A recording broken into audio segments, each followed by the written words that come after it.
மீதும் அசைவாடுமே.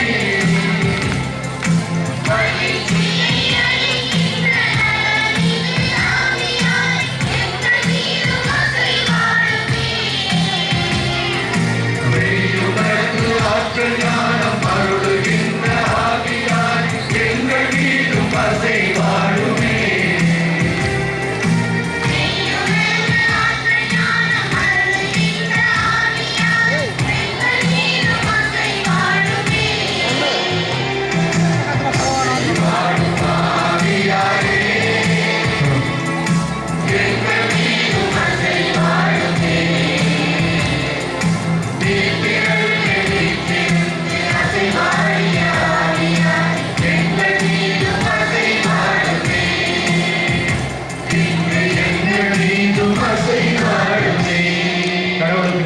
கடவுளுக்கு நன்றி.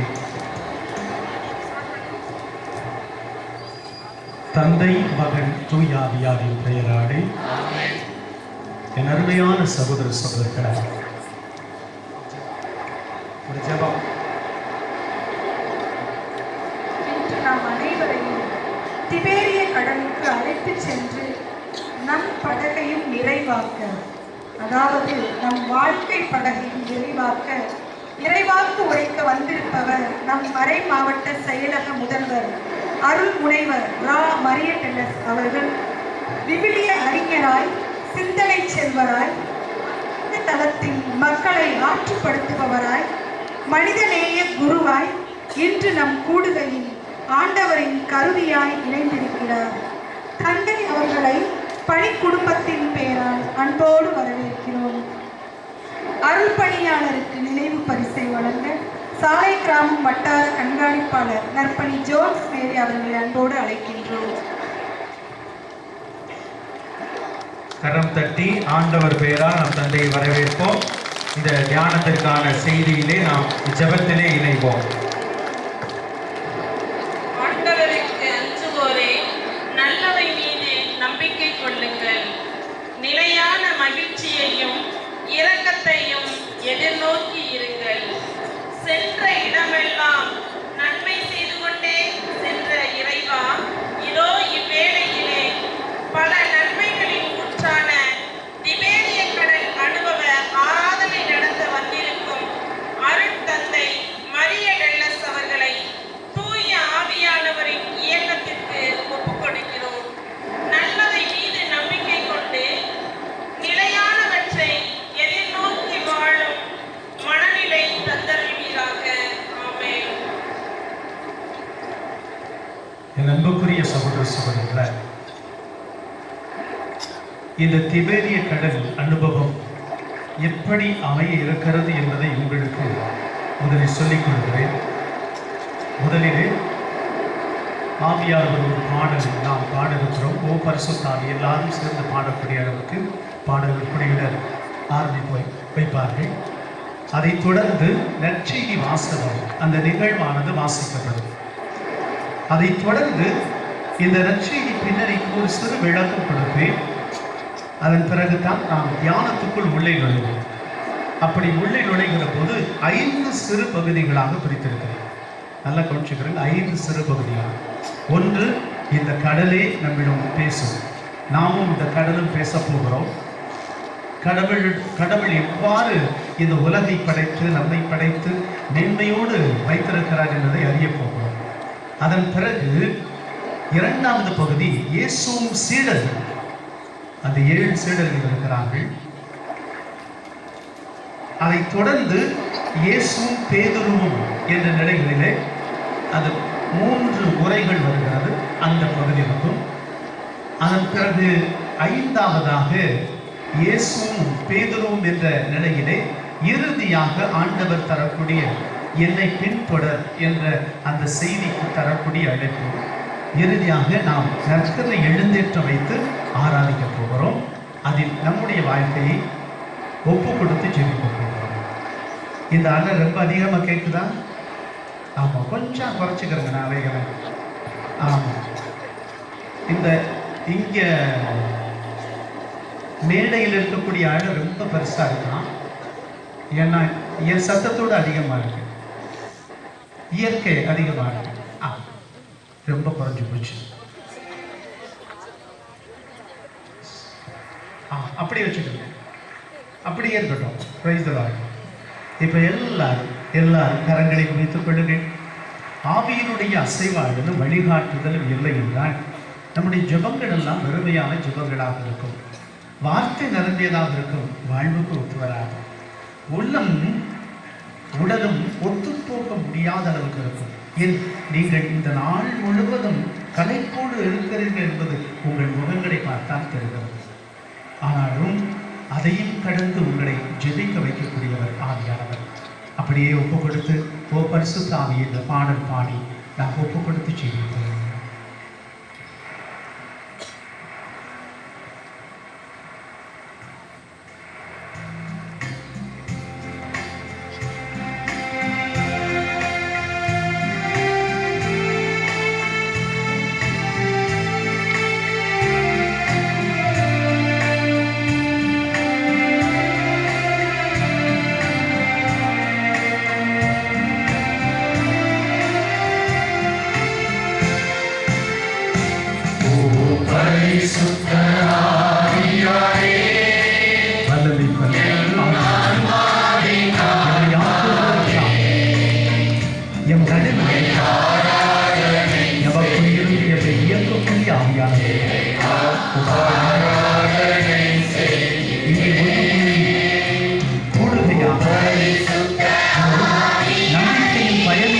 பயணிகள் என்ற நிலையில் எதிர்நோக்கின் பயணிகள் என்ற நன்மையோடு ஒன்று கூடி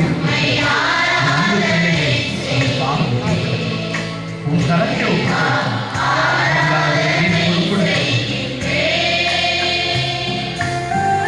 ஆவியானவரை உலக படைப்பின் போது தண்ணீர் மீதும் இருளின் மீதும் அசைவார்.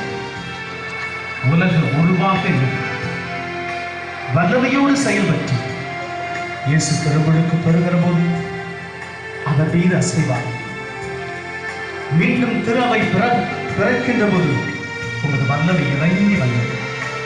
நாங்களும் மறுபெறப்பட நம்பிக்கையை புதுப்பித்துக் கொண்டு உம்மோடு இணைந்து வயலுக்கு ஒப்புக்கொள்கிறோம். என்னை ஒழிக்கச் செய்து வழிகாட்டும் ஒரு வழிமூட்டி என்னை தேற்றும் என் கடமை என்னவென்று காட்டும் அதை கருத்தாய் குறித்திடத் தோற்றும் எங்கள் நாளும் நன்றி புகழ் கோரி பணிவே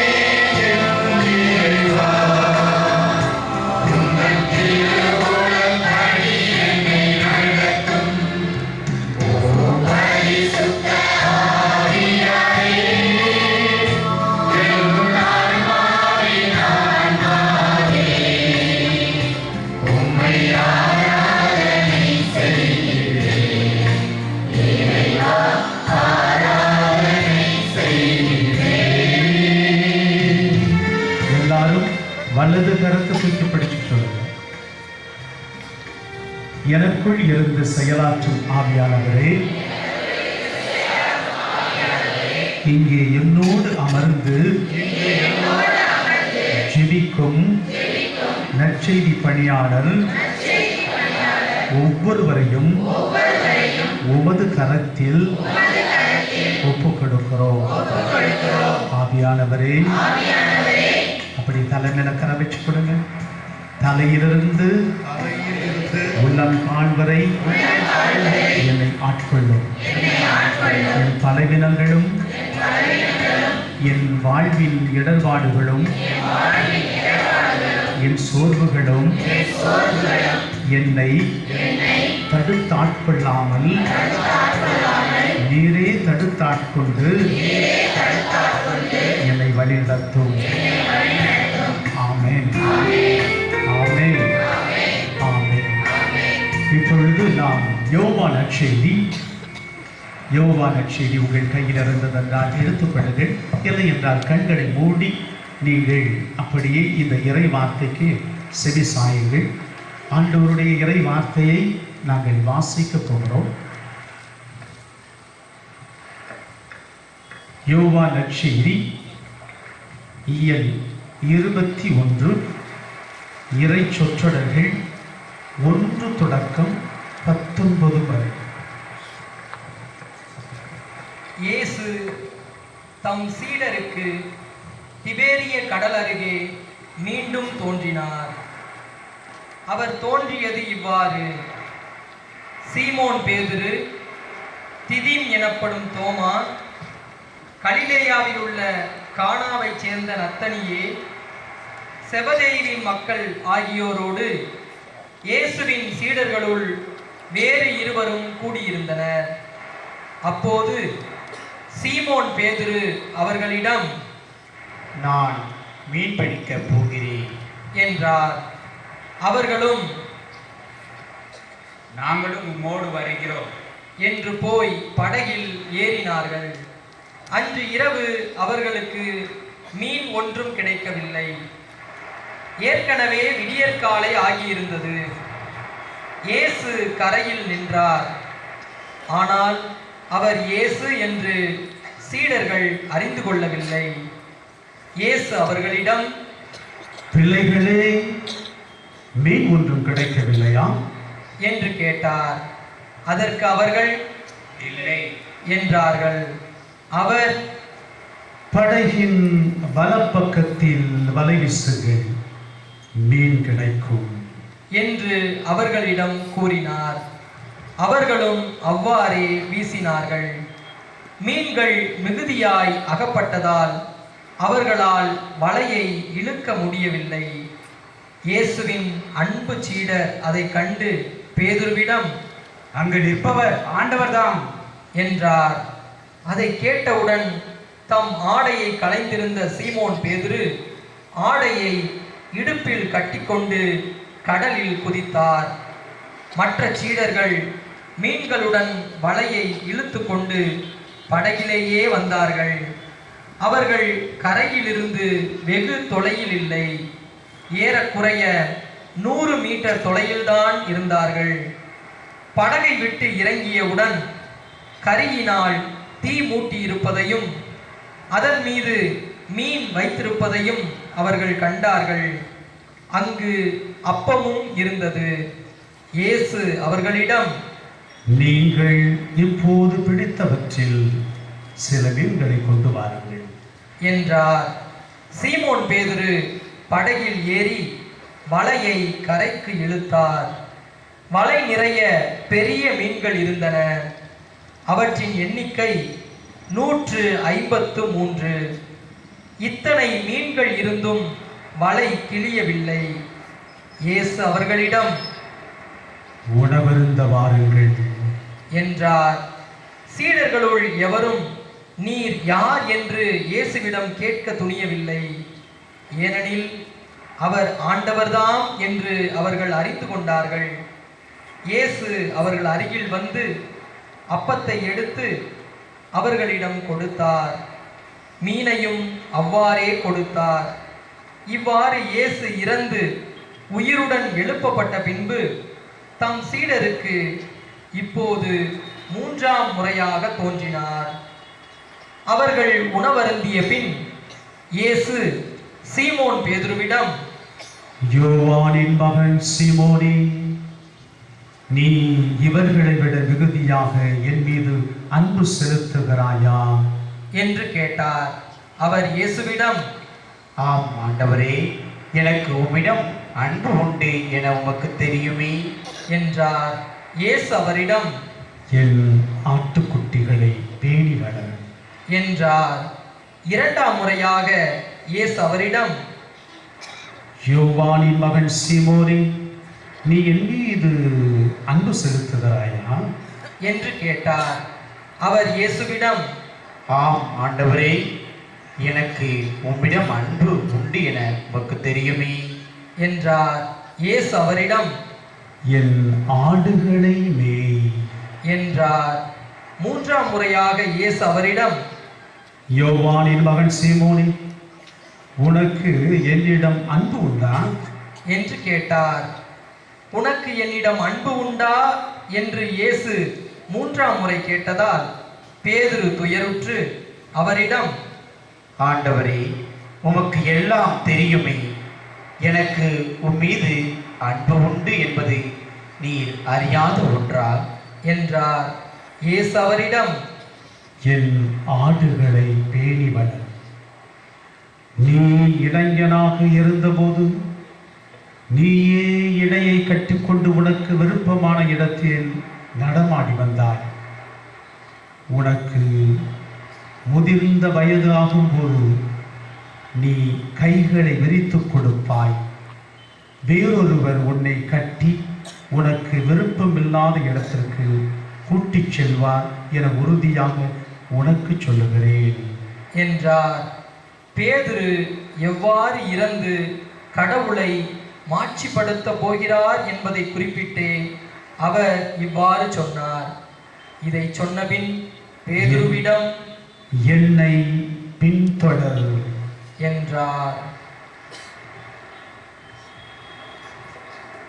எல்லோரும் இதயத்தில் இரு கரங்களை வைத்துக் கொள்வோம். நம்மை சுற்றி கேட்கக்கூடிய குரலொலிகள், சத்தங்கள் அத்தனையும் உணர்ந்து பார்ப்போம்.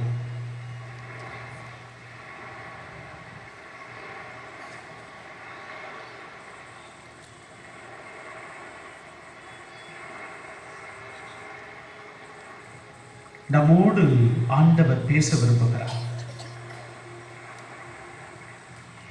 இந்த கடற்கரை அனுபவத்தின் வழியாக பேதுருவுக்கு கற்றுக் கொடுத்த பாடத்தை நமக்கு கற்றுத்தரப் போகிறார். இறைவனுடைய வழிகாட்டுதலும் ஆசிரும் நமக்கு உண்டு.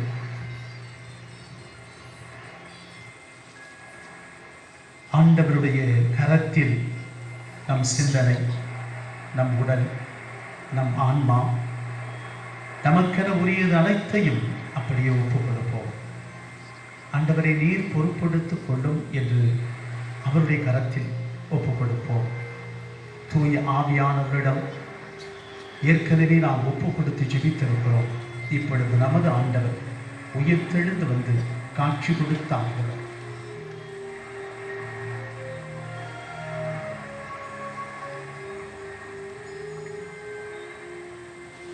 என் அன்புக்குரியவர்களே, இப்பொழுது என்னை பாருங்கள். இந்த நற்செய்தி ஒரு சிறு விளக்கம் தந்து நான் தொடர்ந்து தியானத்துக்குள் கடந்து போகிறோம். நான் ஏற்கனவே சொன்னது போல 5 நிலைகளில் நாம் தியானிக்க இருக்கிறோம். ஆண்டவர் இயேசுனுடைய உன்னதமான பணி வாழ்வு கலிலேயா கடற்கரை ஓரம் அமைந்திருந்தது. அவர் இறுதி இராவுணவு உண்கிற போது சீடர்களை பார்த்து சொன்னார், நான் உயிர்த்தெழுந்து கலிலேயாவுக்கு போவேன் என்று சொன்னார். அதன்படி கலிலேயாவுக்கு இந்த இடத்திலும், அதுபோல ஆண்டவர் மலைப்பொழிப்பு செய்த அந்த இடத்திலும் காட்சி கொடுத்ததாக நமக்கு விவிலிய பகுதிகள் சொல்கின்றன. ஆண்டவர்களுடைய உயிர்ப்பின் காட்சிகள் ஒத்தவை நற்செய்தியாளர்களும் இந்த யோவான் நற்செய்தியாளரும் சற்று ஏறக்குறைய 10 காட்சிகளை நமக்கு கொடுக்கிறார். இது தவிர மற்ற சீடர்கள், அதாவது திருமுகங்கள் என்று சொல்லப்படக்கூடியவை இயேசுனுடைய உயிர்ப்பை பற்றி 3 குறிப்புகள் தருகின்றன. யோவான் நற்செய்தியாளர் 3 காட்சிகளை கொடுத்ததாக நமக்கு இதற்கு முந்தைய பகுதியும் இன்று வாசிக்க கேட்ட 3வது காட்சியும் சொல்லப்பட்டிருக்கிறது. முதல் காட்சி சீடர்களை வலுப்படுத்துவதற்காக, 2வது காட்சி சந்தேகப்பட்ட தோமாவை வலுவூட்டுவதற்காக, 3வது காட்சி யோவானை மீண்டும் அழைப்பதற்காக. என் அன்புக்குரியவர்களை, இந்த பேதுருவை மீண்டும் அழைப்பதற்காக பேதுருவோடும் யோவானோடும் ஒப்பிட்டு பார்த்து ஆண்டவர் இயேசு சில கேள்விகளை வைக்கிறார். அது மட்டுமல்ல, பேதுரு வாழ்க்கையை திருப்பி போட்டு, இந்த கடற்கரையிலிருந்து தான் உன்னை அழைத்தேன், இந்த கடற்கரையிலேயே மீண்டும் அழைப்பை கொடுத்து நான் விட்டு செல்லக்கூடிய பணியை உன்னிடம் கொடுக்கிறேன். நீ தலைமையேற்று பயணிக்க வேண்டும். நீ குறைவுள்ளவன், ஆனால் நான் நிறைவுள்ளவன், அத்தனையும் கொடுக்கிறேன். நான் ஆயனாய் இருந்தேன், உன்னை ஆயனாய் விட்டு போகிறேன் என்று சொல்லி அந்த அழைப்பை கொடுக்கிறார். அதனால் தான் மிக அற்புதமாக விவரிக்கப்பட்டிருக்கிறது. அன்புக்குரியவர்களே, முதல் பகுதியானது அந்த கடற்கரை ஓரத்தில் நடந்த நிகழ்வையும், இரண்டாவது பகுதியிலே பேதுருவோடு உரையாடிய அந்த பகுதியும், அதன் பிறகு சீடர்களோடு உரையாடிய அந்த பகுதியோடு, அதன் பிறகு பேதுருவோடு உரையாடி இறுதியாக பேதுருவுடைய வாழ்க்கை என்ன நிலையில் இருக்கிறது என்று கற்றுத்தருகிறார். எனவே இப்பொழுது நாம் ஒரு சிறிய பாடல் பார்ப்போம். இந்த அகில உலகையும் நினைத்து பாருங்கள். நீங்களும் நானும் வந்து போகக்கூடிய மனிதர்கள், வந்து போகக்கூடிய மனிதர்கள். எப்படி எசாயா புத்தகம் சொல்வது போல, உங்கள் முதுமை வரைக்கும் நான் அப்படி இருப்பேன். அப்படி இதயத்தில் கை வைத்துக் கொள்ளுங்கள். நான் ஒரு பாடல் ஒன்று பாடுகிறேன். இயற்கையும் பாடுது என்று நான் பாடுகிறேன். அதை செவி சாயுங்கள். இதோ இயேசுவோடு கடற்கரை ஓரத்தில், திபேரியா கடல் என்று சொல்லப்படக்கூடிய அந்த கடற்கரை ஓரத்தில் நாம் அமர்ந்திருக்கிறோம். சீடர்களோடு அமர்ந்திருக்கிறோம். இயேசு அவர்களுக்கு நல்வழி காட்ட, அவர்கள் வாழ்வை மீண்டும் அழைத்து அவர் இந்த உலகிற்கு விட்டு சென்ற பணியை தொடர கற்றுத்தருகிறார். தலைமையை புதுப்பிக்கிறார். இயற்கையும் பாடுது, இயற்கையும் பாடுது, இதயமும் பாடுது. இறைவனே உன் புகழ் ஏழிசையாகுது, இறைவனே உன் புகழ் ஏழிசையாகுது. இயற்கையும் பாடுது, இதயமும் பாடுது. காற்றென வருகிறாய், கடும் புயலாகிறாய், சாற்றிடும் சொல்லிலே சப்தமாய் ஒழிக்கிறாய். காற்றென வருகிறாய், கடும் புயலாகிறாய், சாற்றிடும் சொல்லிலே சப்தமாய் ஒலிக்கிறாய். இயற்கையும் பாடுது, இதயமும் பாடுது. தேடுவோர் பாதத்தில் திருவர மீழ்கிறாய், ஆடுவோர் பாதத்தில் அரங்கமும் ஆகிறாய். தேடுவோர் பாதத்தில் திருவர மீழ்கிறாய், ஆடுவோர் பாதத்தில் அரங்கமும் ஆகிறாய். இயற்கையும் பாடுது, இதயமும் பாடுது. இயற்கையும் பாடுது, இதயமும் பாடுது. வாருங்கள், இந்த கடற்கரை ஓரத்தில்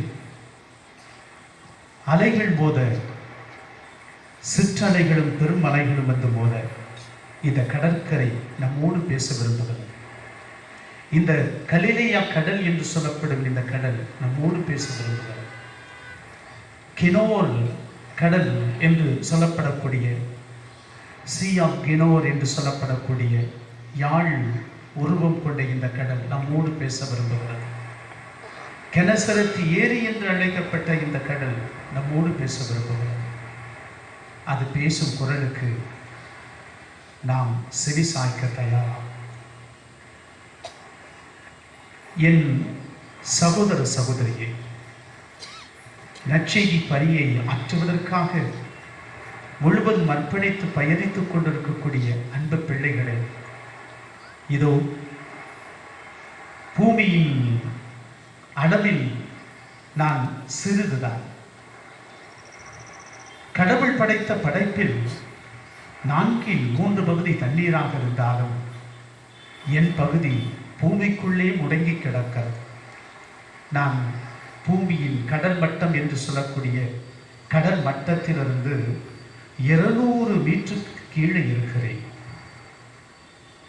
என் தண்ணீர் குடிக்கக்கூடிய அளவு நல்ல நீராக இருக்கிறது.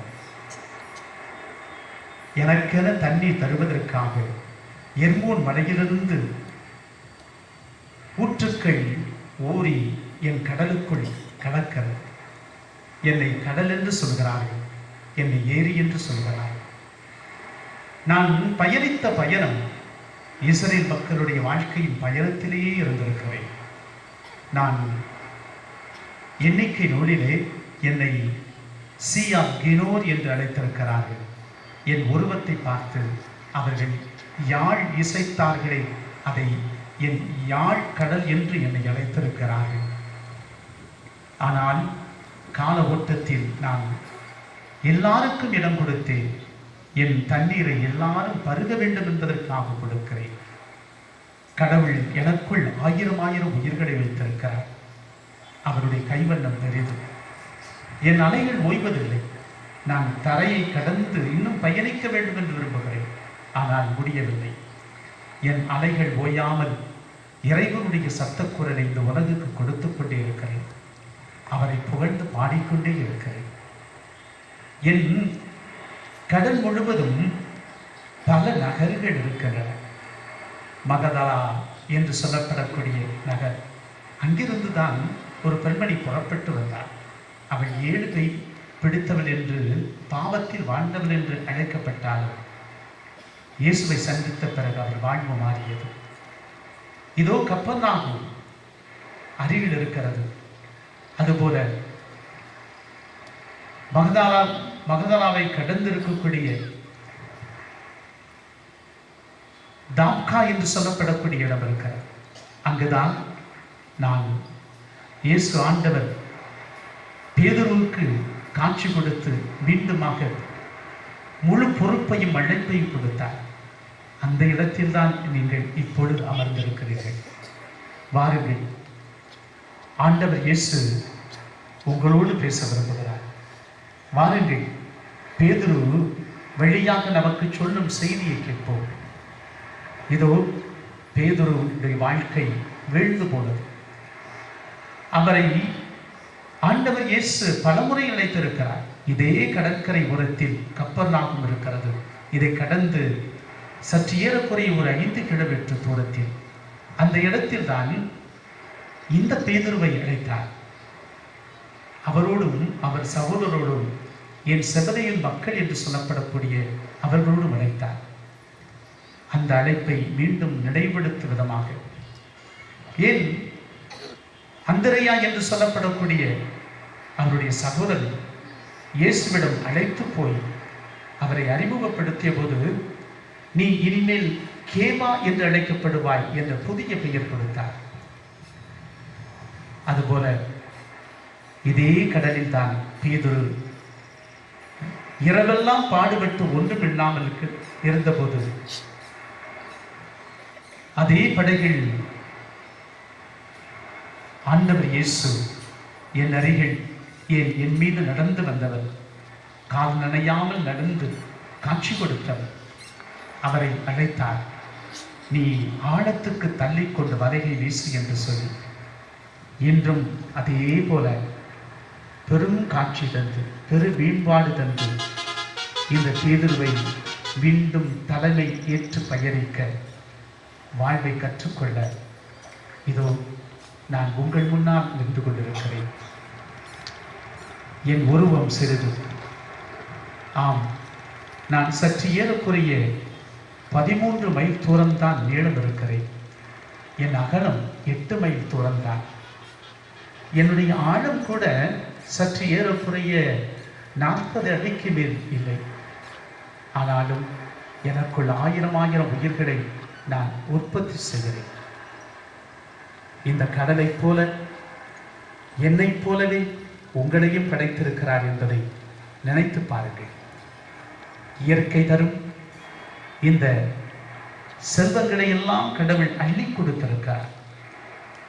முழு உருவமாய், மனித உருவமாய், பிறப்பின் மேன்மைக்குரிய பிறப்பாய் உங்களையும் படைத்திருக்கிறார். என் அருகில் அமர்ந்திருக்கக்கூடிய என் சகோதர சகோதரியே, இதோ ஆண்டவர் கொடுக்கும் அழைப்பை ஏற்றுக்கொள்ள நாம் காட்சிக்குள் கடந்து போவோம்.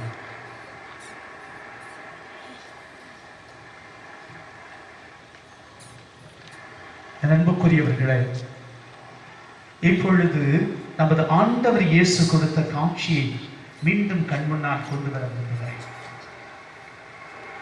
ஆண்டவர் இயேசு தன் சீடர்களுக்கு காட்சி கொடுத்து அவர்களை உறுதிப்படுத்துகிறார், நம்பிக்கை தருகிறார். அந்த நம்பிக்கையினுடைய வெளிப்பாடாக சிறப்பாக அமையும் விதமாக அவர் கடற்கரை ஓரத்தில் நின்று கொண்டிருக்கிறார். அதுவும் படகில் சீடர்கள் அமர்ந்திருக்கிறார்கள். இது விடியற் காலை. நாம் மாலையில் அமர்ந்திருந்தாலும் கூட இது விடியற் காலை பொழுது. மங்களான ஒளியது. 100 மீட்டர் தூரத்தில் தான் அந்த படகு இருக்கிறது. அந்த படகில் நான் பார்க்கிறேன், பேதுரு இருக்கிறார், திதும் என்று சொல்லப்படக்கூடிய தோமா இருக்கிறார், செபதேயும் 2 மக்கள் யாக்கோபும் யோவானும் இருக்கிறார்கள். இதோ இந்த கடற்கரை ஓரத்தில் அருகில் இருக்கக்கூடிய நத்தனியில், அதாவது இங்கிருந்து வெகு தூரத்தில் இருக்கக்கூடிய பெத்தானி என்று சொல்லப்படக்கூடிய இடத்தில் இருக்கக்கூடிய அந்த நத்தேரியில் இருக்கிறார். அவரோடு சேர்ந்து இன்னும் படகு ஓட்டக்கூடிய 3 பேர் இருக்கிறார்கள். மொத்தம் 7 பேர் இருக்கிறார்கள். அந்த கடல் அலையில் அவர்கள் மீன்பிடிக்க முயற்சிக்கிறார்கள். மாலை நேரத்தில் வந்தார்கள், ஆனால் இதுவரை ஒன்றும் பிடிக்கவில்லை. அவர்கள் உழைப்பெல்லாம் ஒன்றும் இல்லாமல் போய்விட்டது. அவர்கள் ஐயோ, மீண்டும் நான் கடல் தொழிலுக்கு வந்திருக்கிறேனே, அவநம்பிக்கையோடு வந்துவிட்டனோ, ஆண்டவர் என்னை சோதிக்கிறாரோ, நம்மை சோதிக்கிறாரோ என்ற அந்த கோணத்தில் அவர்கள் பேசிக்கொள்கிறார்கள். இரவெல்லாம் ஒன்றுமில்லாத நிலையில் இப்பொழுது ஆண்டவர் அவர்களை பார்க்கிறார். அப்படியே கண்களை மூடிக்கொள்ளுங்கள், கண்களை மூடிக்கொள்ளுங்கள்.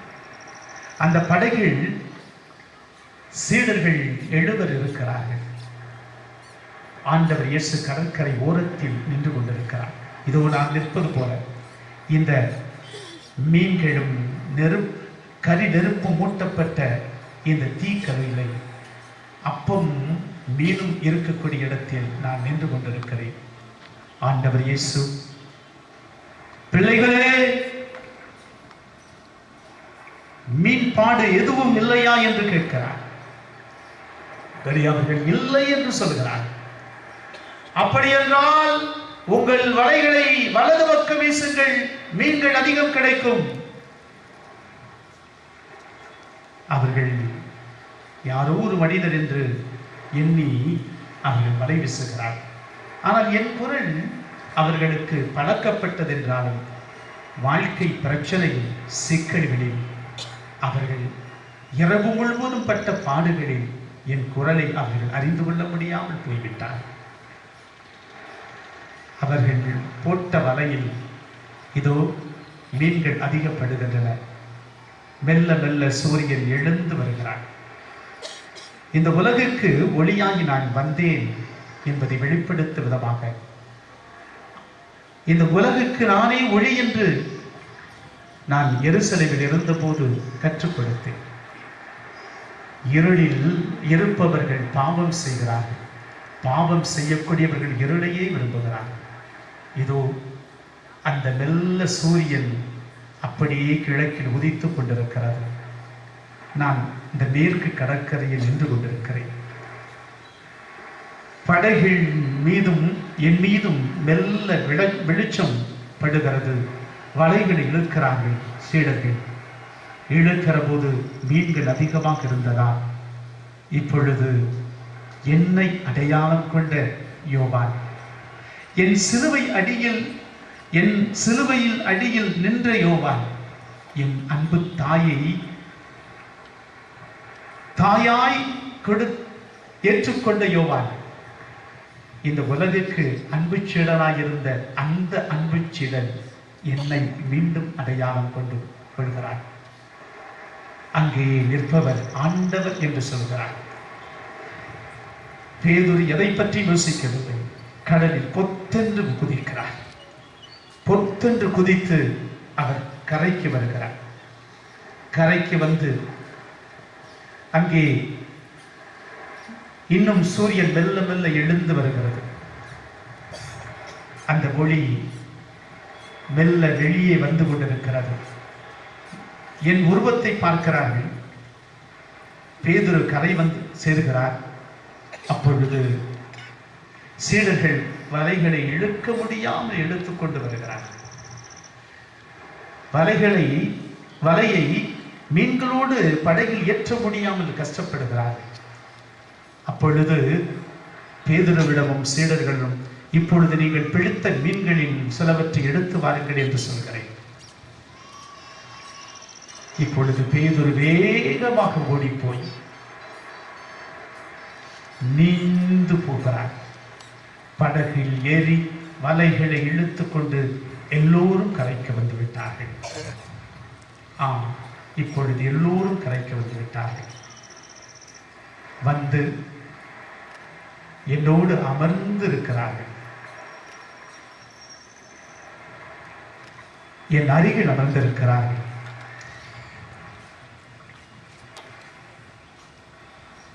பேதுரு எனது வலது பக்கம் இருக்கிறார். அன்புக்குரிய சீடன் என் இடது பக்கம் இருக்கிறார். நத்தனியேல் என் இடது பக்கம் அமர்ந்திருக்கிறார். இதோ செபதேயின் மகன் யாக்கோபு அங்கே அமர்ந்திருக்கிறார். மற்ற சீடர்கள் ஒவ்வொரு அங்கே இருக்கிறார். 7 வந்து அமர்ந்திருக்கிறார்கள். இதோ நான் அவர்களோடு உரையாடுகிறேன். அவர்கள் பல கேள்விகள் கேட்க வேண்டும் என்று விரும்புகிறார்கள். ஆனால் யாருமே கேட்கவில்லை. தோமாவுக்கு காட்சி கொடுப்பதற்கு முன்பு என் கைகளையும் என் கால்களையும் காண்பித்தேன். என் இதயத்தை திறந்து காண்பித்தேன். நான் சொல்கிறேன், நத்தனியேல், உனக்கு ஞாபகம் இருக்கிறதா? உன்னை அழைத்த போது, அந்தரையை அழைத்துக் கொண்டு வந்தபோது, மற்ற சீடர்களை என்னிடம் அழைத்து வந்தபோது, உன்னை அத்திமரத்தின் கீழ் கண்டேன் என்று சொன்னபோது நீ ஆச்சரியப்பட்டாய் அல்லவா? யாக்கோபையும் யோவானையும் பார்த்து, யாக்கோபு, உனக்கு ஞாபகம் இருக்காப்பா? இதே கடற்கரையில் இந்த கப்பர்நாகும் இங்கிருந்து ஒரு 5 கிலோமீட்டர் தூரத்தில் இருக்கிறது. அந்த ஊரில் தானே உன்னை அழைத்து அப்பாவோட அம்மா நீ மற்ற பணியாளர்களோடு வலைகளை பழுது பார்த்து கொண்டிருந்தீர்களே, நான் என் பிள்ளை வாருங்கள் என்று சொன்னவுடன் நீங்கள் வந்து விட்டீர்கள். உங்களுக்கு நன்றி சொல்கிறேன். இதோ திதும் என்று தோமா என் அருகில் இருக்கிறார். அந்த தோமாவை பார்த்து கேட்கிறேன், தோமா, நலமா? நலம் ஆண்டவரே. உனக்கு ஞாபகம் இருக்கிறதா? லாசர் இறந்த பிறகு நாம் மீண்டும் எருசலேமுக்கு போவோம் என்று சொன்னபோது, யூதேயாவுக்கு போவோம் என்று சொன்னபோது, ஆண்டவரே அங்கேதான் கல்லெறிய பார்த்தார்களே, வேண்டாம் என்று சொன்னபோது, நம் நண்பர் லாசர் இறந்து விட்டார், வாருங்கள் நாம் போவோம் என்று சொன்னபோது நீ சொன்னாய், வாருங்கள் நாமும் ஆண்டவரோடு போவோம், நம் உயிரை கொடுப்போம் என்று சொன்னியே. ஞாபகம் இருக்கிறதா? இருக்கிறதா ஆண்டவரே? இன்னும் பல கேள்விகள் கேட்க விரும்புகிறார்கள். அவர்கள் வாழ்வின் நிகழ்வுகளில் நடந்த அத்தனை நிகழ்வுகளை ஆண்டவர் சொல்ல விரும்புகிறார். இதோ இந்த கடற்கரை ஓரத்தில் தான் நீங்கள் பயத்தோடு இருந்தபோது, இந்த கடல் பொங்கி எழும்பி படகை மூழ்குகிற போது நான் படகில் உறங்குவது போல் தான் இருந்தேன். ஆனால் நீங்கள் ஆண்டவரே எங்களை காப்பாற்றும் என்று கத்தினீர்கள். இந்த காற்றையும் கடலையும் அடக்கிறேன். நான் உயிர்த்தெழுந்து வந்திருக்கிறேன். இந்த கடல் மீது நான் நடந்து வந்து உங்களுக்கு காட்சி கொடுத்து நீங்கள் என்னை பார்த்து ஐயோ பூதம் என்று பேய் என்று கத்தியீர்கள், நான் தான் என்று தைரியமூட்டினேன். ஆனால் இந்த நேரத்தில் காலையிலே உங்களை பிள்ளைகளே என்று அழைத்த போது கூட நீங்கள் என் குரலை அடையாளம் கண்டுபிடிக்க முடியாமல் போய்விட்டது. எல்லோரும் அமைதியாக இருக்கிறார்கள்.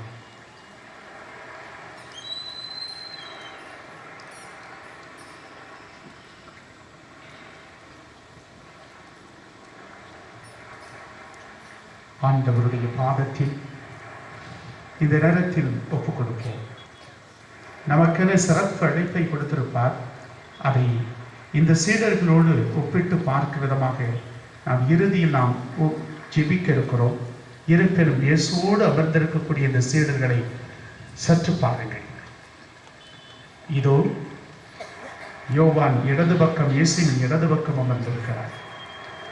பேதுரு வலது பக்கம் அமர்ந்திருக்கிறார். செபதேயுவின் மகனாகிய யாக்கோபு அங்கே அமர்ந்திருக்கிறார். திதுமென்ற தோமா அமர்ந்திருக்கிறார். நத்தடியல் அமர்ந்திருக்கிறார். இவர்களை தவிர மற்றவரும் அமர்ந்திருக்கிறார்கள். இவர்களுடைய முகங்களை பாருங்கள். சோகம் இருக்கிறது, மகிழ்ச்சி இருக்கிறது. அவர்கள் உள்ளத்தில் இன்னும் பல கேள்விகள் இருக்கிறது. ஆண்டவரே, நாங்கள் எதிர்பார்த்த இறையாட்சி வந்து விடுவாய் என்ற கேள்வியும் கூட உள்ளத்தில் இருக்கிறது. ஆனால் எல்லாவற்றையும் கடந்த ஒரு வாழ்வை இயேசுவே நீர் கற்றுத்தந்திருக்கிறீரே என்று உள்ளத்தில் அமைதியாக ஏற்றுக்கொள்கிறார்கள். வெல்ல முடியாத மரணத்தை வென்று எங்களுக்கு காட்சி கொடுப்பது மகிழ்ச்சி என்று சொல்கிறார்கள். ஆண்டவருக்கு இப்பொழுது நன்றி கூறுவோம். இதோ நன்றி கூறுவோம். இறைவனுக்கு நாம் நன்றி கூறுவோம். இவர்களோடு சேர்ந்து நன்றி கூறுவோம். நாம் பெற்றுக்கொண்டதற்காக நன்றி கூறுவோம். நன்றி கூறுவேன், உமக்கு நன்றி கூறுவேன். நன்மை செய்த இயேசுவே நன்றி கூறுவேன். எல்லாரும் நன்றி கூறுவேன், உமக்கு நன்றி கூறுவேன். நன்மை செய்த இயேசுவே நன்றி கூறுவேன். அதை கரங்களை உயர்த்தி நன்றி இயேசுவே நன்றி, நன்றி இயேசுவே நன்றி, நன்றி இயேசுவே நன்றி, நன்றி இயேசுவே நன்றி. நன்றி கூறுவேன், உமக்கு நன்றி கூறுவேன். நன்மை செய்த இயேசு நன்றி கூறுவேன். இந்த சீடர்களில் நீங்கள் யாராக இருக்க விரும்புகிறீர்கள்? இதோ இயேசுவை இறுதி வர அன்பு செய்து சிலுவை அடியில் நின்ற இந்த யோவானை போலவா? இதோ மறுமலர்ச்சி கொண்டு வர வேண்டும் என்று விரும்பிய நத்தனியேல் போலவா? அல்லது யாக்கோபு போலவா? அல்லது இந்த பேதுரு போலவா? இயேசுவின் இடது பக்கம் அமர்ந்து அன்புக்குரியவராக இருக்கக்கூடிய, வலது பக்கம் அமர்ந்து அதிகாரத்தை பெற்றவராக இருக்கக்கூடிய நாம் எந்த வகையான சீடராக இருக்க போகிறோம்? யாரோடு நம்மை ஒப்பிட்டு பார்க்க விரும்புகிறோம்? நம்முடைய மனநிலை, நம்முடைய உறவு, நம்முடைய நம்பிக்கை, நம்முடைய அன்றாட ஜெப வாழ்வு, இவைகள் அத்தனையும் எப்படி இருக்கிறது என்று பார்ப்போம்.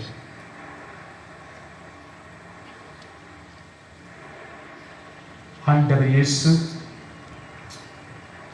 இப்பொழுது நாம் இந்த காட்சியை கண் திறந்து பார்ப்போம். ஆண்டவர் இயேசு சீடர்களுக்கு அப்பத்தை எடுத்து பிட்டு கொடுக்கிறார். இது நற்கருணையின் உருவம் என்றாலும் கூட, நற்கருணையின் அடையாளம் என்றாலும் கூட இது வேறு விதமாக இருக்கிறது. ஏனென்றால் இங்கே மீன் பரிமாறப்படுவதால் ஆண்டவர் இயேசு அதை பிற்கிறார், அதை சீடர்களுக்கு கொடுக்கிறார். அதுபோல மீன்களை எடுக்கிறார், பிற்கிறார், அதை சீடர்களுக்கு கொடுக்கிறார். இதை போன்ற காட்சிதான் இதோ அருகில் இந்த மலைப்பொழிவு பகுதியில் இருக்கக்கூடிய அந்த மலைப்பகுதியில் தான் நான் 5000 பேருக்கும் 4000 பேருக்கும் மீன்களையும் இந்த அப்பத்தையும் கொடுத்தேன் என்று சொல்லி ஆண்டவர் நமக்கு சொல்லுகிறார். இந்த அப்பமும் இந்த மீனும் நம்முடைய வாழ்வின் அடிப்படை தேவை என்றாலும் இதோ சீடர்கள் பெற்றுக்கொண்டு உண்கிறார்கள், மகிழ்ச்சியோடு உண்கிறார்கள், இயேசுவிடம் எந்த கேள்வியும் கேட்காமல் உண்கிறார்கள். உண்ட சீடர்கள் விட்டு மெதுவாக ஆண்டவர் இயேசு பேதுருவை அழைத்துக் கொண்டு வருகிறார். உங்களில் யாராவது ஒருவர் என் அருகில் வாருங்கள். இப்பொழுது ஒரு சகோதரர் யாராவது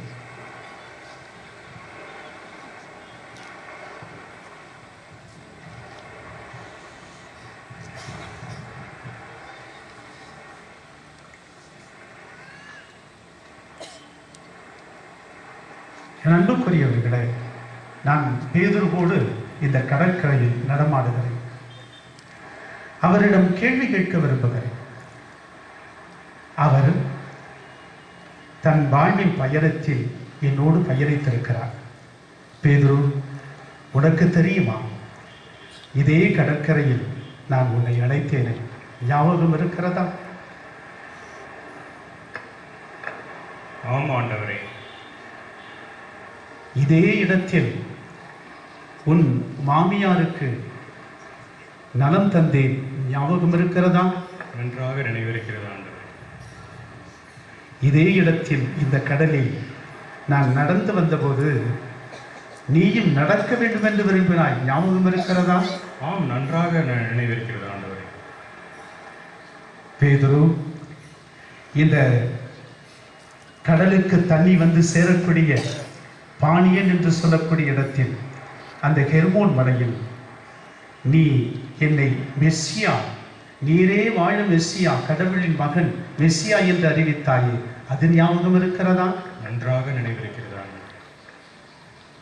பேதுரு, நான் இறுதி ராவுணவின் போது உன்னோடு உரையாடும் போது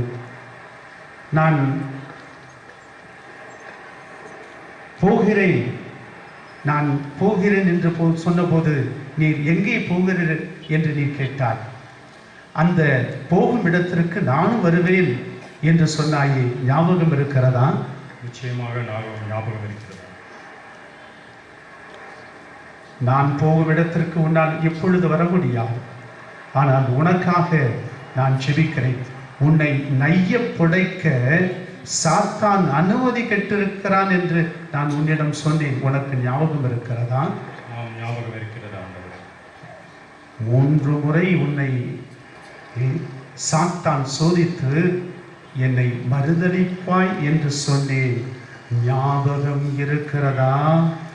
நிச்சயமாக மிகவும் வருத்தப்படுகிறேன். இப்பொழுது கூட நன்றாக ஞாபகம் இருக்கிறது. பேதுரு, மீண்டும் உன்னை எல்லா சீடர்களுக்கும் தலைவராயிருந்து உன் வாழ்வை புதுப்பிக்க நான் தனியாய் அவர்களிடமிருந்து அழைத்து வந்திருக்கிறேன். இப்பொழுது சொல், யோவானின் மகன் சீமோனே, என்னை நீ அன்பு செய்கிறாயா? அன்பு செய்கிறேன் ஆண்டவரே. மற்றவர்களை விட நீ அன்பு செய்வதாக நீ நினைக்கிறாயா? நிச்சயமாக நினைக்கிறேன் ஆண்டவரே. அன்பு செய்கிறேன். ஆம், நீ சொன்னாய் அல்லவா, இவர்கள் எல்லாரும் விட்டு விட்டு போனாலும் ஆண்டவரே நான் விட்டு போக மாட்டேன் என்று சொன்னாய். ஆனால் நீ என்ன செய்தாய் தெரியுமா? தோட்டத்தில் ஒரு வாள் வைத்திருந்தாய். வாளை கூட பயன்படுத்த தெரியாமல் ஒருவனுடைய காதை வெட்டி விட்டாய். உனக்கு ஞாபகம் இருக்கிறதா பேதுரு?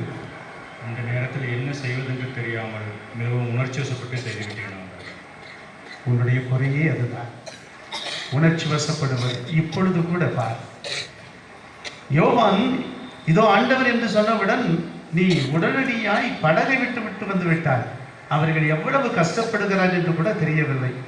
அவர்கள் வலைகளை இழுத்துக்கொண்டு கஷ்டப்படுவதை கூட நீ கவனிக்கவில்லை. நீ உணர்ச்சி பூர்வமாய் தண்ணீர் குதித்து என்னை பார்க்க வேண்டும் என்று விட்டாய்.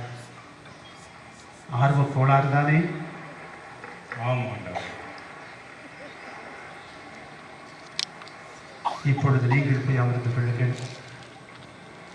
2 கரங்களை விரித்துக் கொள்ளுங்கள், கண்களை மூடிக்கொள்ளுங்கள். இப்பொழுது பேதுருவோடு உரையாடும் அந்த உரையாடலை மீண்டும் கேட்போம். ஆண்டவர் சொல்லக்கூடிய அந்த அழைப்பை மீண்டும் கேட்போம். இதோ பேதுருவை பார்த்த ஆண்டவர் மீண்டும் கேட்கிறார், மீண்டும் 3 முறை பேசுகிறார். ஆண்டவர் மொத்தம் 7 முறை பேசுவதும் யோவான் பேதுரு 3 முறை பேசுவதுமாக யோவான் தன்னுடைய நற்செய்தியில் வடிவமைத்திருக்கிறார். இதோ உயிர்த்தெழுந்து வாழ்வு தரக்கூடியவராக வந்த ஆண்டவர் இயேசு கிறிஸ்து நம் மத்தியில் இருக்கிறார். இதோ பேதுருவை பார்த்து மீண்டும் மீண்டும் அவரை வலுப்படுத்த வேண்டும் என்பதற்காக 3 முறை மறுதளித்த பேதுரு தன் குற்றத்தில் வாழ்வை தொலைத்து விடக்கூடாது என்பதற்காக நான் அவரை பார்த்து கேட்கிறேன்.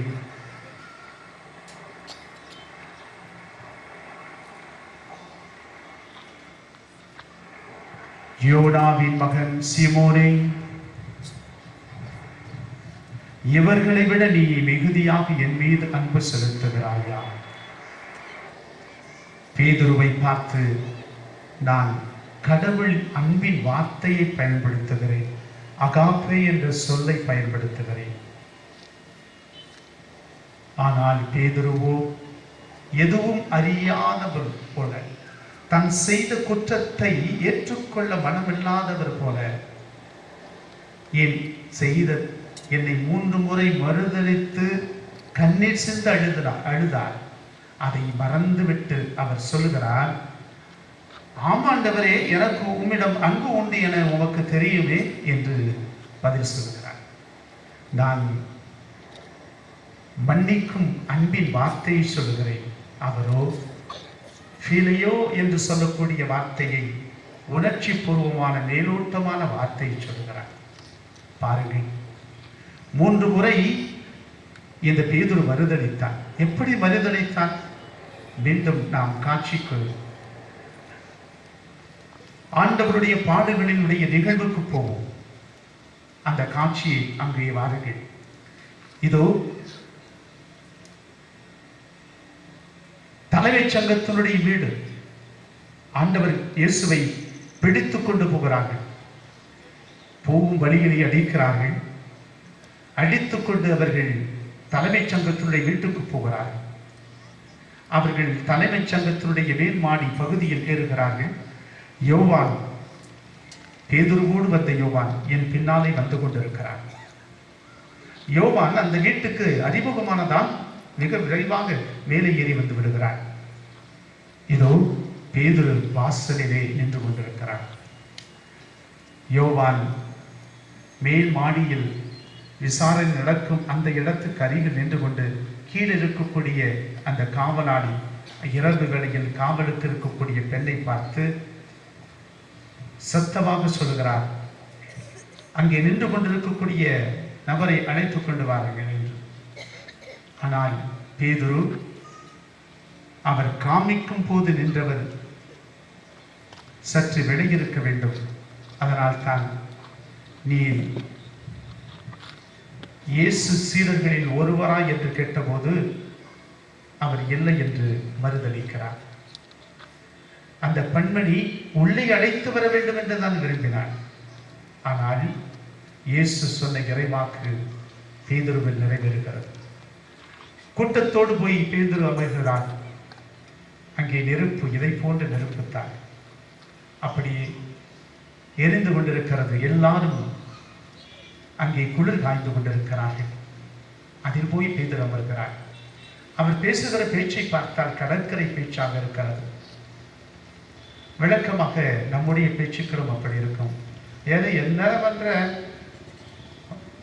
என்று போல, உன்னுடைய பெயர் என் பேராங்க, என் பேரு என்று இழுக்கிற போது அது கோயம்புத்தூர்காரன்.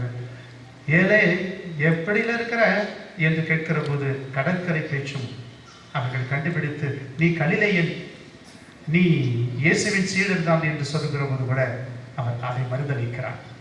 மீண்டுமாக அந்த பெண்மணி வந்து தேடுகிற போது, நீ இயேசுவின் சீடர் தான், உன்னுடைய பேச்சு காட்டிக் கொடுக்கிறது என்று சொன்னபோது அந்த பேதுரு சத்தியமாக அவரை தெரியவே தெரியாது என்று மறுதளித்தார்.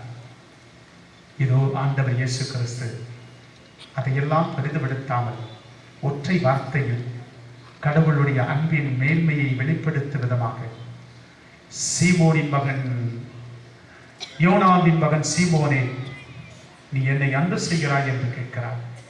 ஏன் இந்த வார்த்தையை கேட்க வேண்டும்? அவரை அந்திரேயா அழைத்து வந்தபோது அவருக்கு புது பெயர் கொடுப்பதற்காக நான் விரும்பினேன். எனவே அவரை, இதோ நீ யோனாவின் மகன் சீமோன் அல்ல, இனிமேல் பேதுரு என்று அழைக்கப்படுவாய் என்று பெயர் சூட்டினேன். ஆனால் மீண்டும் அழைப்பை இந்த பேதுருவுக்கு தர வேண்டும் என்பதற்காக நான் இப்பொழுது மீண்டும் அதே வார்த்தையை சொல்லுகிறேன். ஏனென்றால் அழைப்பை மறந்து பெற்றுக்கொண்ட அழைப்பு பலவிதமாய் கொடுக்கப்பட்ட போதும் இதே கடற்கரையில் இந்த பேதுருவையும் அந்திரேயாவையும் நானே அழைத்தேன். இதே பேதுருவை மீன்பிடிகள், மீன் அதிகமாய் பாடுகள் கொடுத்து என்னை பின்தொடர் என்று அழைத்தேன். இதே பேதுருவை நான் அந்திரேயா அழைத்து வர அவருக்கு புது பெயர் கொடுத்தேன். இதே பேதுருவை நான் இந்த ஹெர்மோன் மலையின் அடியில் இருக்கக்கூடிய பானியன் என்று சொல்லப்படக்கூடிய இடத்தில், அந்த ஊற்று பெருக்கெடுத்து வரும் இடத்தில், நீ மெசியா, வாழும் கடவுளின் மகன் என்று சொன்னபோது இதை இறை தந்தையை வெளிப்படுத்தினார் என்று சொல்லி, உன் பெயர் பாறை, இந்த பாறையின் மேல் என் திரு அவையை கட்டுவேன் என்று சொல்லி, அப்படிப்பட்ட பேதுரு இப்பொழுது எல்லாம் பெற்றுக்கொண்ட போதும் கூட என்னை இன்னும் அன்பு செய்யும் வார்த்தையை கூட கற்றுக்கொள்ளவில்லை. அதனால் தான் அவர் மேலோட்டமான உணர்ச்சி பூர்வமான கொடுக்கல் வாங்கல் அன்பை வெளிப்படுத்தும் ஃபீலியோ அன்பை அவர் சொல்லுகிறார். ஆம் ஆண்டவரே, எனக்கு உம்மிடம் அன்பு உண்டு என உமக்கு தெரியும் என்று சொல்கிறார். இந்த பேதுருவுக்கு தெரியும், நான் முன்கூட்டியே அனைத்தையும் அறிந்தவர் என்று. இந்த பேதுருவுக்கு தெரியும், எல்லா நிகழ்வுகளையும் நான் அறிந்திருக்கிறேன் என்று. அதனால் தான் ஆண்டவரை நீர் எல்லாம் அறிந்தவர் என்று அவர் சொல்கிறார்.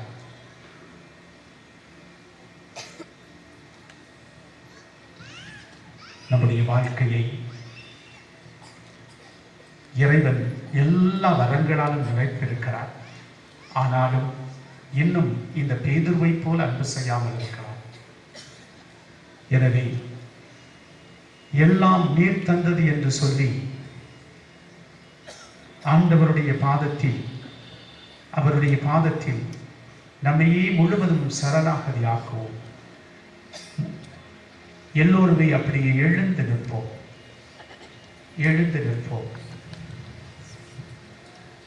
என் உயிரே சரணம், சரணம், சரணம் இயேசுவே உமக்கே சரணம். சரணம் என்பது சமஸ்கிருத சொல்.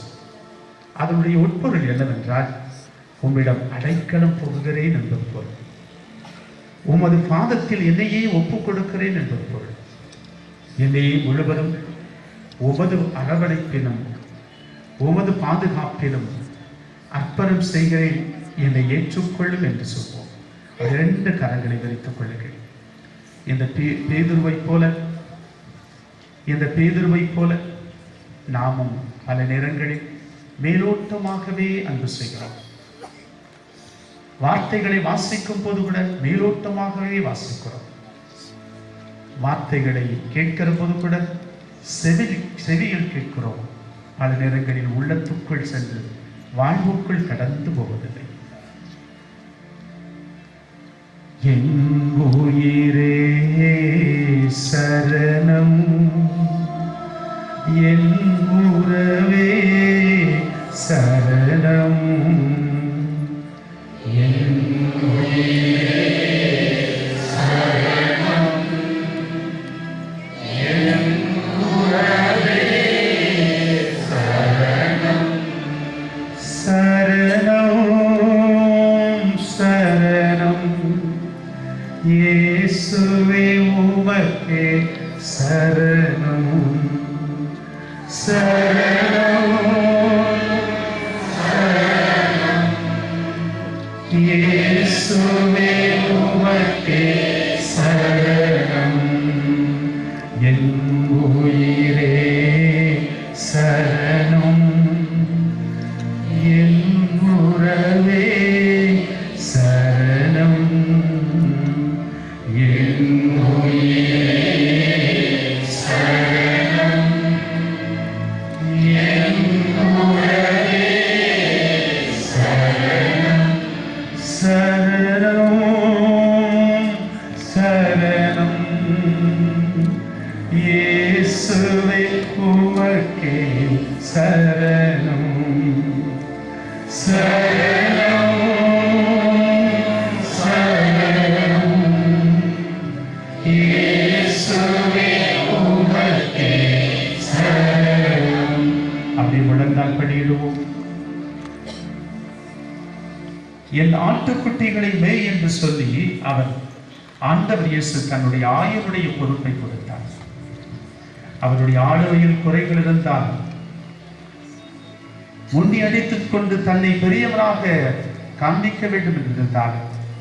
இதோ இந்த ஆண்டவர் இயேசுவிடம் முழுவதும் சரணாகதியானார். இறுதியாக அவர் வருத்தப்பட்டு, ஆண்டவரே எல்லாம் உமக்கு தெரியும், என் வண்டவாளம் தண்டவாளத்துல போனதெல்லாம் தெரியும், 3 முறை நான் உம்மை மறுதலித்தேன், உம் அன்பை நான் மறந்து விட்டேன், நீர் கொடுத்த தலைமைத்துவ பண்பை இழந்து விட்டேன். ஒரு பெண்மணியானவள், சாமானிய பெண்மணியானவள் என்னை உள்ளே அழைத்து வர யோவான் செய்து காட்டிய போது கூட, ஆண்டவரே அதை நான் புரிந்து கொள்ள முடியவில்லை. ஏன் இப்பொழுது கூட அங்கே நின்று கொண்டிருப்பவர் ஆண்டவர் தான் என்பதை நான் அடையாளம் கண்டுகொள்ள முடியும். இயேசுவே, நற்கரை வீட்டிற்கும் உம்மை இப்பொழுது நான் ஆராதிக்கிறேன். ஆராதனை உமக்கு என்றாலும் ஆராதனை உமக்கே, என் ஆராதனை உமக்கே, ஆராதனை உமக்கே, என் ஆராதனை உமக்கே. நல்லவரே நல்லவரே, ஆராதனை உமக்கே,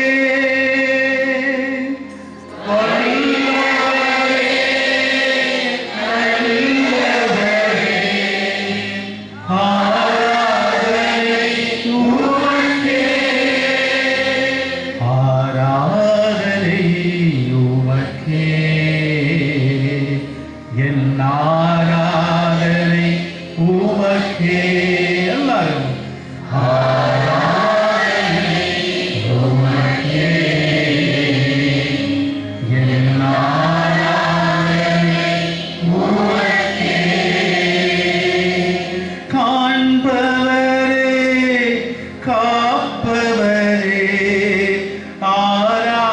ஆராதனை உமக்கே.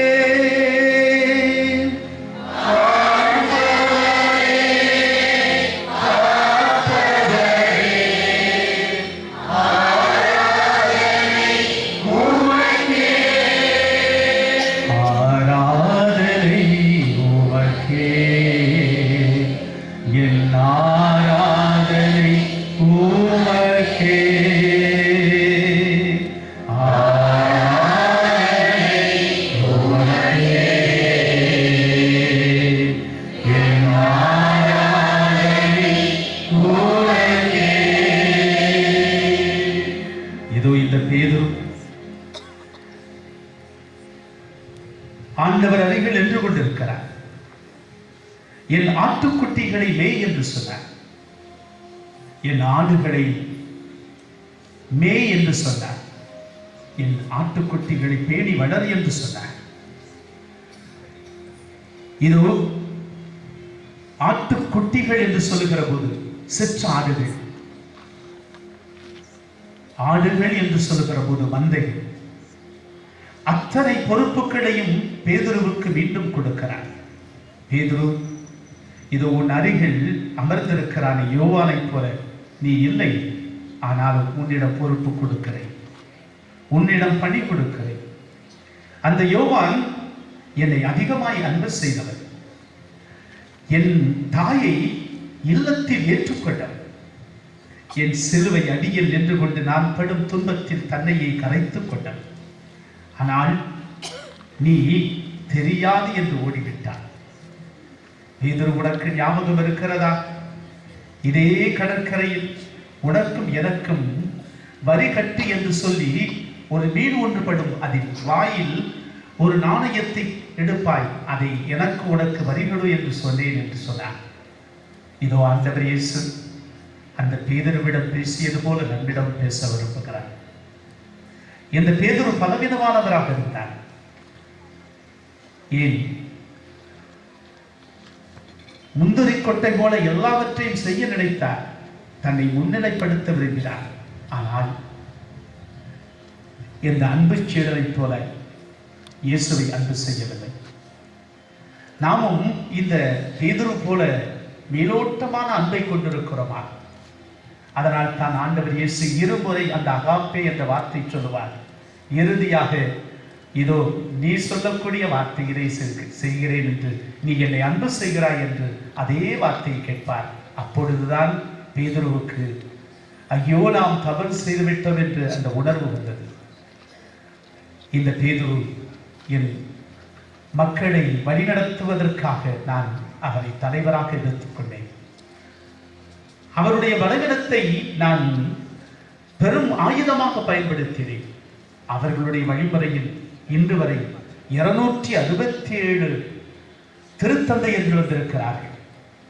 அந்த திருத்தந்தையர்களுடைய வழிமுறைகளில் இதோ நீங்களும் நானும் பயணிக்கிறோம் என்ற அந்த நம்பிக்கை ஆண்டவர் இயேசு கிறிஸ்து தருகிறார்.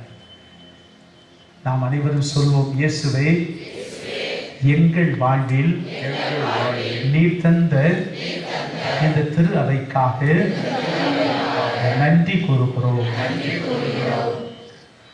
இந்த பேதுருவை மீண்டும் ஆண்டவர் நமக்கு சுட்டி காட்டி சொல்லுகிறார். இந்த பேதுரு முன்கோபம் நிறைந்தவராக இருந்தார்.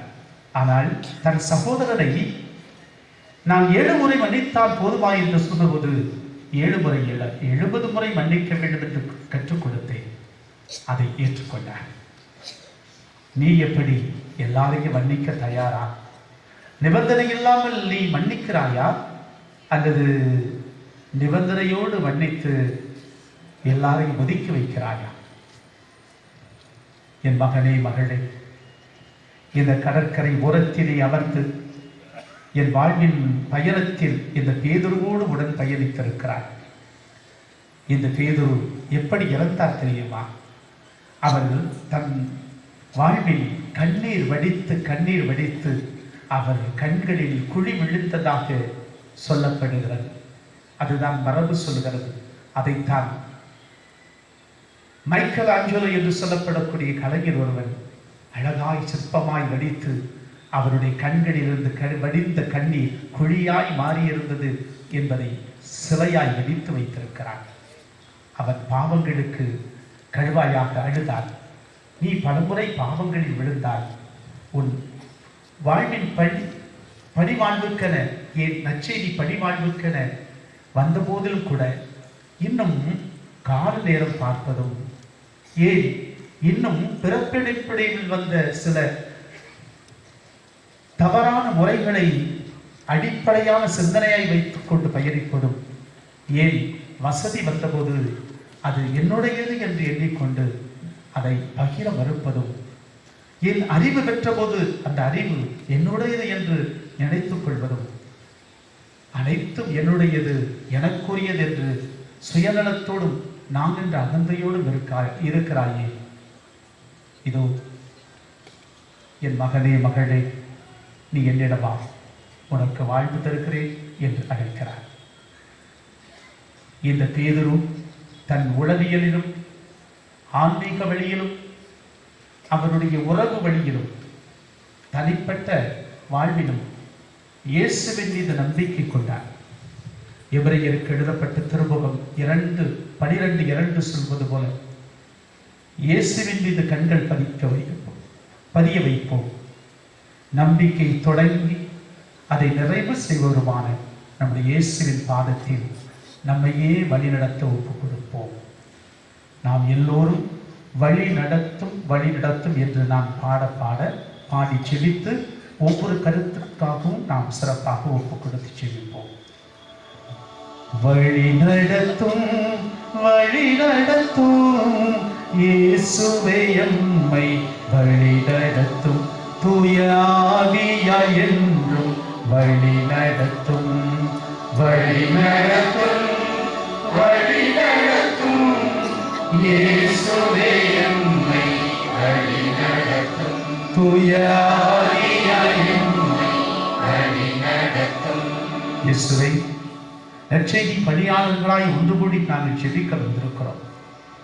இந்த திபேரியா கடல் அருகில் நாங்கள் பெற்ற அனுபவம் எங்கள் வாழ்வை மாற்றியிருக்கிறது. மீண்டுமா எங்களை அழைக்கிறேன் என்ற நம்பிக்கை தந்திருக்கிறது. ஆண்டவரே, நாங்கள் இழந்த வாழ்வை மீண்டும் பெற்றுக்கொள்வதற்கு இந்த வாய்ப்பை கொடுத்திருக்கிறேன். தொடர்ந்து எங்களை வழி நடத்தும். வழி நடத்தும் இயேசுவே எம்மை வழி நடத்தும், தூய ஆவியாய் என்னை வழி நடத்தும். ஆண்டவரே இயேசுவே, நற்கல்வி வீற்றிருப்பவரே, நீர் எங்களுக்கு அனைத்தையும் தந்திருக்கிறீர். நீர் தந்த அனைத்திற்கும் நாங்கள் நன்றி கொடுக்கிறோம். எங்களில் குறைவுள்ளதை, எங்கள் பிள்ளைகளுக்கு குறைவுள்ளதை, எங்கள் வாழ்வுக்கு குறைவுள்ளதை, எங்கள் தொழிலுக்கு குறைவுள்ளதை அத்தனை மாற்றுகிறாக, வழி நடத்துகிறாக. வழி நடத்தும்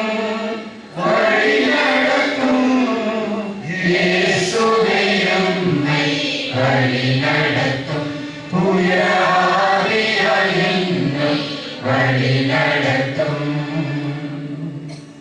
அப்படி 2 கரங்களை விரித்து செபிப்போம்.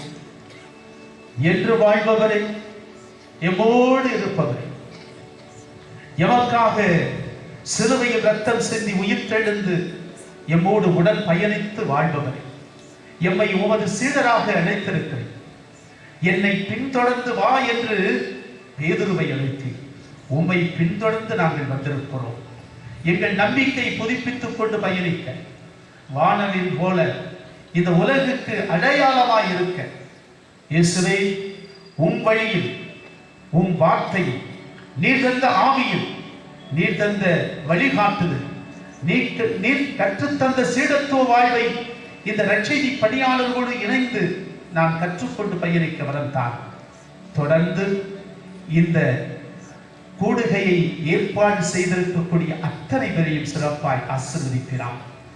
இங்கே வந்து செல்லக்கூடிய அத்தனை பேரையும், வந்து சென்றவர்கள், இனியும் வர இருக்கக்கூடியவர்களை நீர் வழி நடத்துகிறாக, ஆசீர்வதிக்கிறாக. ஆமென். மாண்புயர்கிறோம்.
இறைவா, இந்த அருளடையாளத்தில் உம்முடைய திருப்பாடுகள் நினைவை எங்களுக்கு விட்டு சென்றேன். உமது திருவுடல் திரு ரத்தம் ஆகியவற்றின் மறைபொருளை வணங்கும் நாங்கள் உம்முடைய மீட்பின் பலனை இடைவிடாமல் அனுபவிக்க அருள் புரியும். தந்தையோடு தூயாவியாரோடு இறைவனாய் என்றென்று வாழ்ந்து ஆட்சி செய்கின்ற உம்மை மன்றாடுகின்றோம்.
நிலையான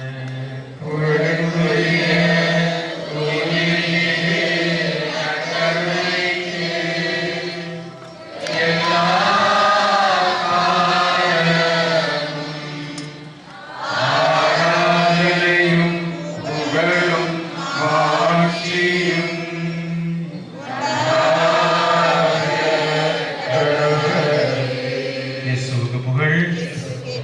தியானத்தினுடைய ஜெபத்திலே இணைவோம்.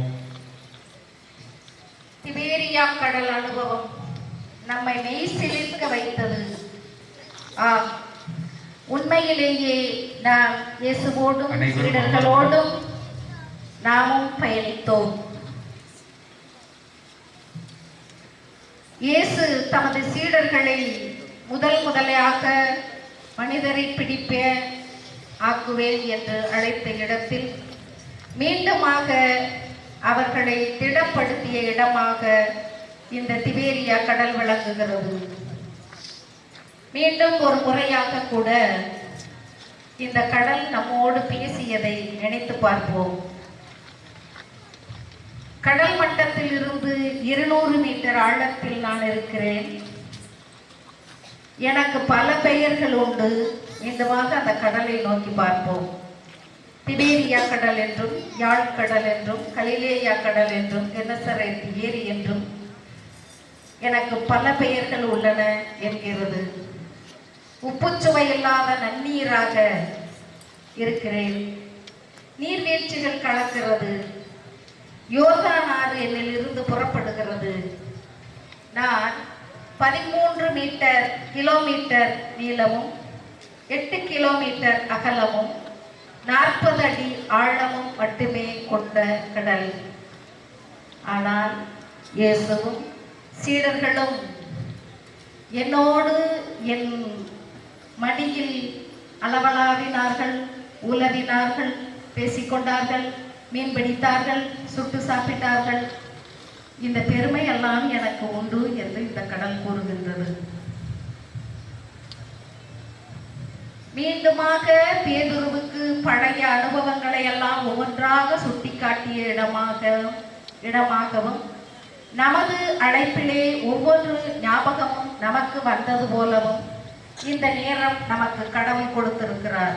பேதுருவை திடப்படுத்தியது போல தந்தையின் செய்தி வழியாக நம்மை திடப்படுத்தி கொண்டதற்காக கடவுளுக்கு நன்றி. தந்தை வழியாக நம்மோடு பேசிய இயேசுவுக்கும், இயேசுவின் வாய் வைத்து நம்மோடு பேசிய தந்தைக்கும் நன்றி சொல்வோம். ஆமென்.